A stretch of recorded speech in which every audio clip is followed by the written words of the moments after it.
So I cleaned out the grow tent because I'm gonna do the vanilla orchid project again, but this time I'm gonna grow them for myself in a pot with I don't know, moss pool, I don't know how you call it.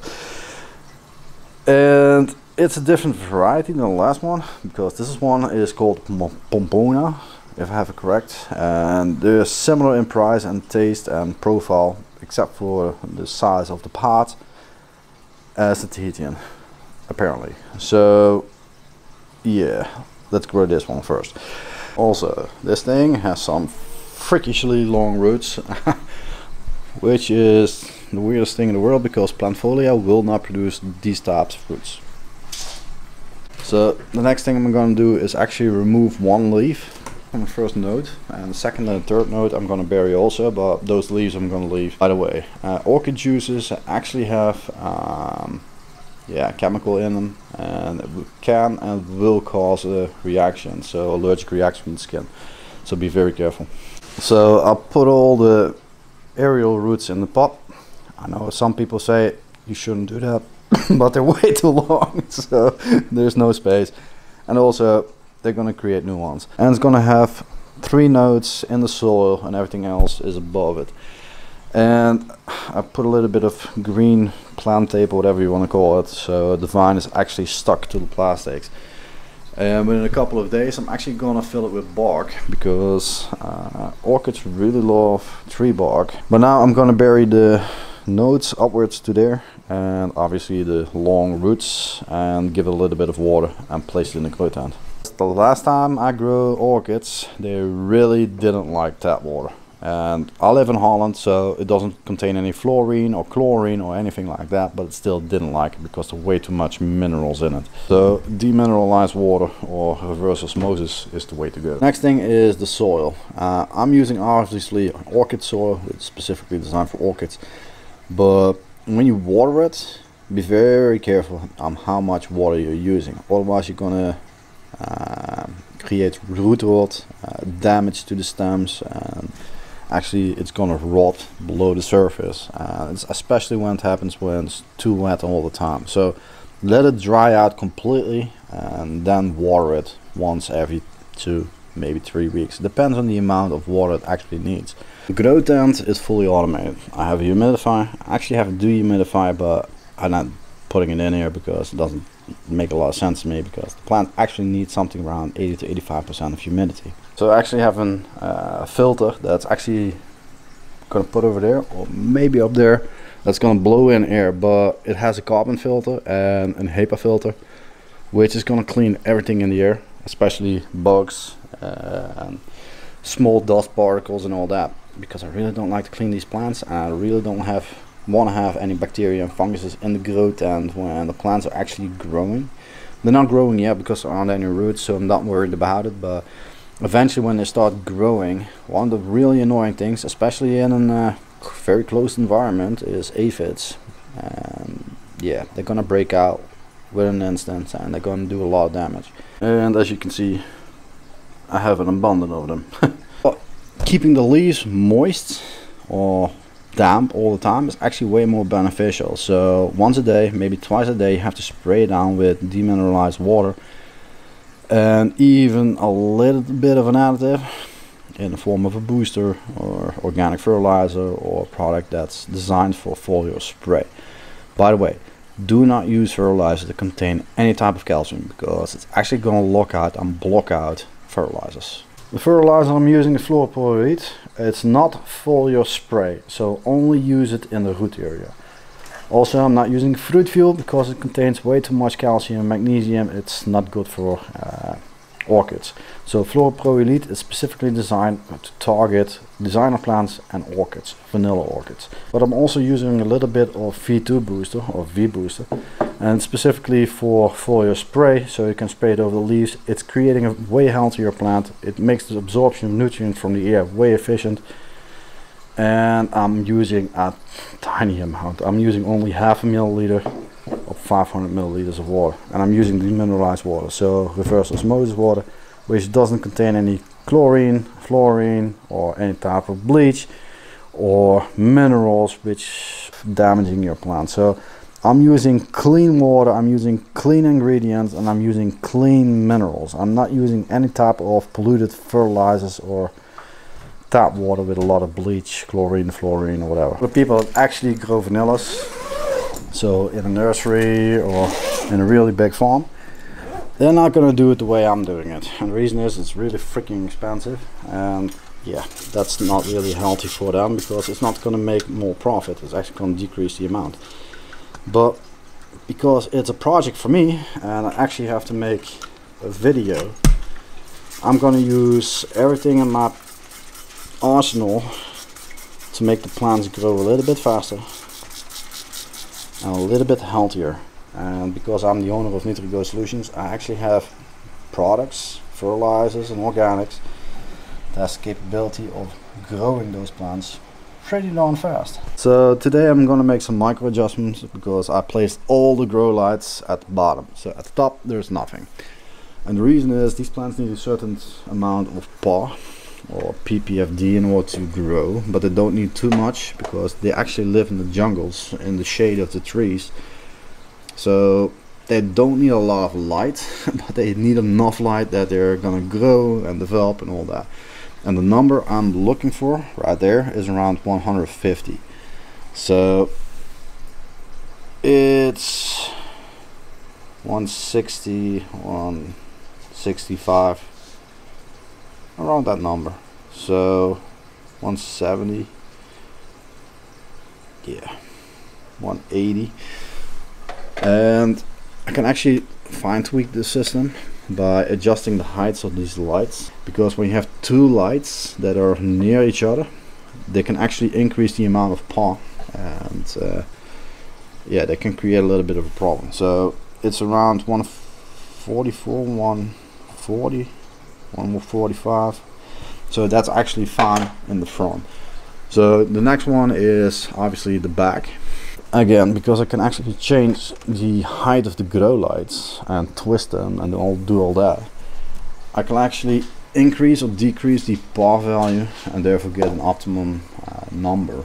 So everything is tweaked. It has 5 grow lights. It's only 50 watts, so it's not a lot, but it's actually enough for the vanilla orchids. So I have to buy a second set. Otherwise, yeah, the grow tent is very dark, and that doesn't make a lot of sense because I do have other plants. And these ain't cheap, so they need light, otherwise they're not gonna grow and develop. And I really don't like to damage other plants. So let's address the elephant in the room about vanilla orchids. Most common vanillas that are sold on the market are vanilla planifolia.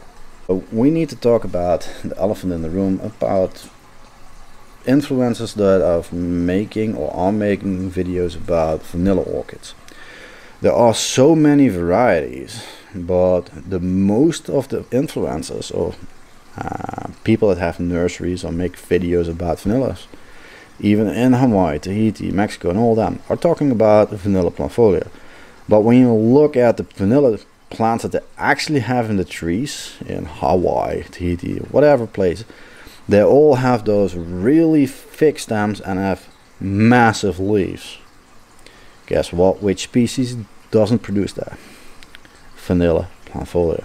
So when you're looking at influencers that have stems that are around the thumb thick, yeah, it's a different variety, and this is also a very different variety. Again, it's a vanilla pompona. So I actually use a plant sensor to measure the amount of moisture in the soil. It's a really handy and easy tool, but don't be too reliant on it because they're not the most accurate thing in the world, but they will be accurate enough that it's actually measurable, and you can actually see the decrease in moisture content in the panic soil for orchids. So the next thing is actually a really common problem, is that people are watering those plants way too often.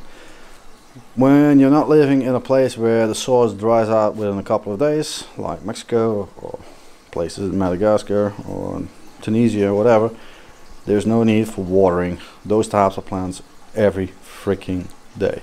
For the orchids, I've been recommended to use pan tree bark, so yeah, I'm gonna use this stuff. because it's still empty and it needs something to cling on.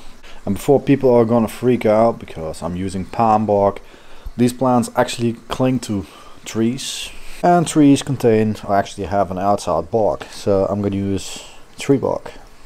So these tubes are actually modular, so I can add multiple tubes on top of it. However, the orchid is still small, so there's enough space to grow, so I don't need more. So the most part of the water is going from the top, and it's actually going to spread out into the bucket, and everything extra is going to, well, flow out of there. The container itself, I'm only going to give it water once every 2 weeks or so, but obviously the tree bark has to be moist. But watering vanilla plants, especially vanilla orchids, it's one of the most annoying things to do. And again, use very clean water. If you're using water with fertilizer, still use clean water, so demineralized water or reverse osmosis. And the reason is pretty simple. A lot of people that want to use tap water, especially in the States or in places where they're using a lot of chlorine, bromide or fluorine, yeah, these plants really don't like it, and they will actually have a lot of damage. So using demineralized water, which doesn't contain anything, which is just pure, is the most optimal way of growing. If you're growing them in the jungle or in Hawaii, obviously you can use rainwater or groundwater, but yeah, the best way to use water is water that's not polluted with any type of harsh chemical. So the biggest challenge is actually not growing them. The biggest challenge is waiting. It's gonna take between 3 and 5 years before they start producing, or at least that's what a lot of people are claiming. But the real thing that makes the plants produce is actually the length of the vine. So vanilla orchids, it doesn't matter if it's planifolia or Tahitian one or the pompona, it has to be at least between 3 and 5 meters before they start producing flowers, before they're mature enough to produce those flowers. If they're not between 3 and 5 meters, forget about it. They're not going to produce. Or you're using some very high-end hormonal PGRs. So it's a very easy plant for growth, but it's a pain in the ass when it comes to nurturing, because when you give it too much moisture in the soil, it starts rotting. When you give it too little, it doesn't grow. When you over fertilize it, it's going to burn. When you don't fertilize it enough, it's not going to grow. If the soil is not loose and it doesn't drain as fast as possible, it's gonna rot. If it's too loose, yeah, it doesn't hold moisture and nutrients, so the plant doesn't grow. So it's not for everybody, but it's a very beautiful plant in order to grow. And when it's between 3.5, maybe 5 meters, and you actually can get a lot of meters when you grow in circles, yeah, the possibilities in order to produce flowers are actually real. When it comes to fertilizers, I'm not against organic, I'm not against mineral-based fertilizers, I'm not against chemical fertilizers. People should use whatever they want to use. So I'm using something called fluoroproelite. It's specifically designed for orchids or designer plants. But yeah, I'm only going to introduce fertilizers in the bark and in the trunk over there.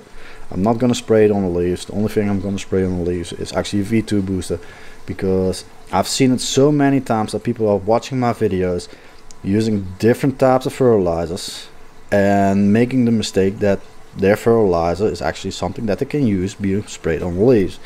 And then they're damaging the leaves, because that stuff is not designed by me or Nutrico Solutions, and it's from a different company, and they're damaging the leaves. So I'm gonna only introduce my fertilizers in the trunk over there, in the tree bark and in the soil, in order to make the plants grow.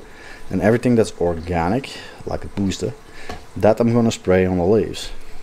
So I'm not wasting my time with plain organic fertilizers. I'm not going to waste my time with only mineral-based fertilizers. I'm going to use a mixture of the two, because I get the benefits of both worlds. And yeah, it's way easier to grow because I don't have to use very harsh chemicals or a lot of minerals. And especially with something like a vanilla orchid, the vanilla vine, you really don't want to introduce too much minerals, on the leaves, even though you can spray it on the leaf in some cases. But when you're using a foliar spray, or a fertilizer that's actually designed for foliar spray, when the water is evaporating, you get a film on top of the leaf, and it's actually really nasty because the film is never going to go away. It's on top of the leaf, and when you try to rub it off, you're actually damaging the leaves. So I'd rather not use any types of organic or mineral based fertilizer on top of the leaves.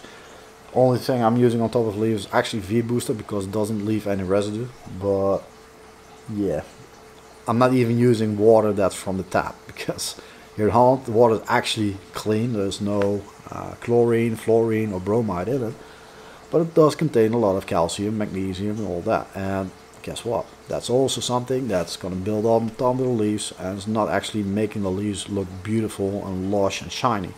So I'd rather use nothing on the leaves except for demineralized water and V-Booster in order to grow those types of plants. Here's actually a pop quiz for a lot of folks. When you're growing plants like orchids, monsteras, or types of plants that actually grow on the bark of a tree, in the jungle, in places where they've grown naturally, why are we using sphagnum? Why are we using moss? Why are we using those very exclusive exotic materials? But why are we using just plain wood chips or actually bark of a tree in order to grow these types of plants?